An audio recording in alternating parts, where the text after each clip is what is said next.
মতো হইব না? গরুর মাংসের দাম জানেন কত? 800 টাকা, 2 কেজি 1600 টাকা। 1600 টাকা 3200 টাকা হয়, এটা জানি আমার দরকার কি? খাওয়ার দরকার খাইতেছি। হ্যাঁ, আপনার কাছে খাওনি, খান ইচ্ছা মতো খান। কি কইলা তুমি? এই তুমি কি কইলা? আমি তোমার শ্বশুর, এইভাবে তুমি আমার কথা বলতে পারো না। এই কবিতা, তুই কিছু করতে কেন? আব্বা কেন যে কষাই লগে আমার বিয়াটা দিছো? কলিজা গুটা বলতে তো কিছুই নাই, সব কষাই লান কাটা লাইছে। আমার তো বউ মনে করে না, মনে করে আমি টাকার বেশি।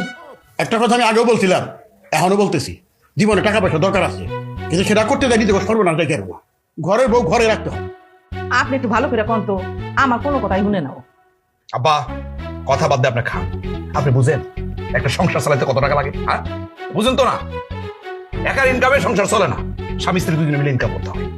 আচ্ছা, আপনি যে এত টাকা টাকা করতেছেন, আপনার এত টাকা খাইবো কেডা? একটা বাচ্চা কাছেও তো নাই।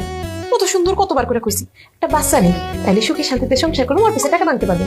যতবার কইছি ততবার না করছে। এই কথাটা কি সবার মাঝখানে বলা লাগে? ঠিকই তো কইছে, তোর যদি একটা সন্তান থাকতো তাহলে কত মজা হইতো না, আমিও লাগে খেলাধুলা করতে পারতাম একটু। মারে আর একটু মাংস দে। কি শুরু হচ্ছে? আচ্ছা আপনার বয়স কত বলতো?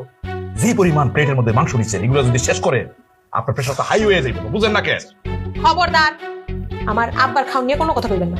আপনারটা আপনি খান। আব্বা এই যে। এটা শেষ করো, একটু লয়ে গেছি।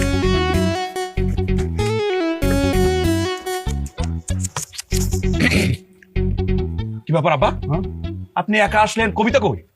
কবিতা তো কইলো তার শরীর নাকি ভালো না, তাই আহে না। আরে এটা কোনো কাজ করলেন আপনি? হ্যাঁ, একটা বিষের পরে টুক করে খাওয়াই দিতেন, তাহলে তো শরীরটা ভালো হয়ে যেত। দেখছো, আরে কবিতা যদি মাংস না নিয়ে কাস্টমারের বাড়িতে যায়, কাস্টমার তো রাগ করে।